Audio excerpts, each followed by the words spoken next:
कौन है मोहनलाल जिन पर कस सकता है कानून का शिकंजा।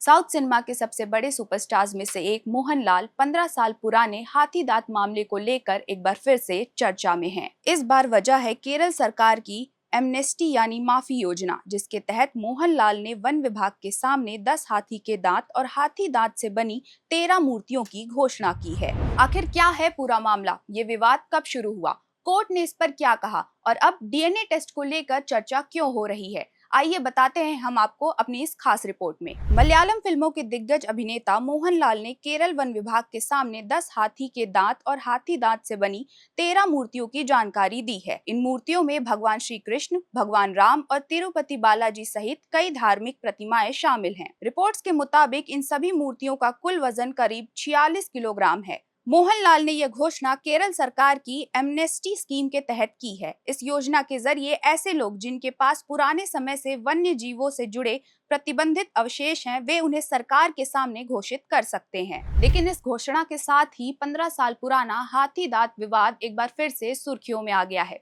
दरअसल ये मामला 2011 का है। उस समय इनकम टैक्स विभाग ने कोच्चि के थिवारा स्थित मोहनलाल के घर पर छापेमारी की थी। अधिकारियों की टीम वित्तीय दस्तावेज और नकदी की तलाश में पहुंची थी, लेकिन जांच के दौरान घर में हाथी के दांत और हाथी दांत से बनी कई कलाकृतियां मिली। इसके बाद मामला केरल वन विभाग तक पहुंचा। वन विभाग ने इन चीजों को जब्त किया और वन्य जीव संरक्षण अधिनियम 1972 के तहत केस दर्ज किया। इस कानून के मुताबिक सरकार की अनुमति के बिना हाथी दांत रखना, खरीदना, बेचना या उसका व्यापार करना गैर कानूनी है। भारत में एशियाई हाथी संरक्षित प्रजाति है और हाथी दांत के व्यापार पर लंबे समय से सख्त प्रतिबंध लागू हैं। उस समय मोहनलाल ने दावा किया था कि ये हाथी दांत एक पालतू हाथी के थे जिसकी प्राकृतिक मौत हो गई थी। उनका कहना था कि ये उन्हें विरासत और उपहार के रूप में मिले थे और उन्हें इस बात की जानकारी नहीं थी कि इन्हें अपने पास रखना कानून के खिलाफ है। इसके बाद साल 2015 में तत्कालीन राज्य सरकार ने उन्हें हाथी दांत घोषित करने की अनुमति दी और 2016 में उनके नाम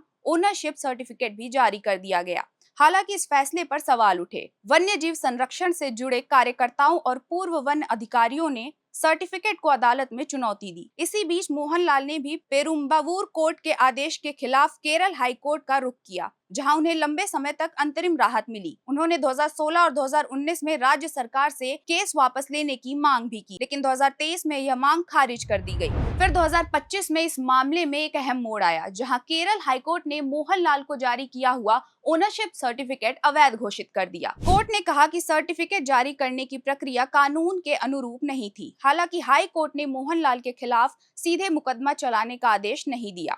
अब ताजा घटनाक्रम में मोहनलाल ने पहले घोषित 4 हाथी दांतों के अलावा 6 और हाथी दांत तथा 13 हाथी दांत से बनी मूर्तियों की भी जानकारी वन विभाग को दी है। वन विभाग के अधिकारियों का कहना है कि अब इन सभी हाथी दांतों और मूर्तियों की वैज्ञानिक जांच कराई जा सकती है। जरूरत पड़ने पर डीएनए टेस्ट के जरिए यह पता लगाया जाएगा कि ये हाथी दांत किस हाथी के हैं और इनकी वैधता क्या है। जांच के बाद ही यह साफ हो पाएगा कि ये सभी वस्तुएं कानूनी रूप से रखी जा सकती हैं या नहीं और आगे इस मामले में क्या कार्रवाई होगी। फिलहाल 15 साल पुराने इस मामले ने एक बार फिर कानूनी और वन्य जीव संरक्षण से जुड़े कई सवाल खड़े कर दिए हैं। अब सबकी नजरें वन विभाग की जांच और संभावित डीएनए टेस्ट की रिपोर्ट पर टिकी हुई हैं, जो तय करेगी कि इस हाई प्रोफाइल मामले में आगे क्या कदम उठाया जाएगा।